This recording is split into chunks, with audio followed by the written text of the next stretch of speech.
మద్యపాన నిషేధం. ఈరోజు మద్యపాన నిషేధం కాలేదు కదా, స్వయంగా సర్కారే మద్యం అమ్ముతుంది.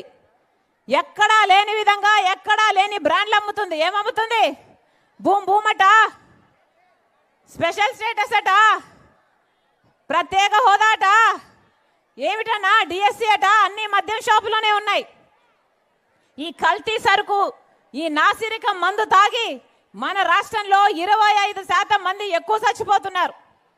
కిడ్నీలు, లివర్లు చెడిపోయి ఎక్కడికి పోతుంది మన రాష్ట్రం? ఎందుకు వేయాలి వీళ్ళకు ఓట్లు? ఒక్కసారి ఆలోచన చేయండి. ఈరోజు చంద్రబాబు గారికైనా జగన్మోహన్ రెడ్డి గారికైనా ప్రజల పట్ల చిత్తశుద్ధి లేదు. అందుకే చెప్తున్నాం, ఒక్క కాంగ్రెస్ పార్టీ వల్ల మాత్రమే మళ్ళీ మన రాష్ట్రం బాగుపడగలదు. ఒక్క కాంగ్రెస్ పార్టీ వల్ల మాత్రమే మళ్ళీ రాజశేఖర రెడ్డి గారి సంక్షేమ పాలన సాధ్యం.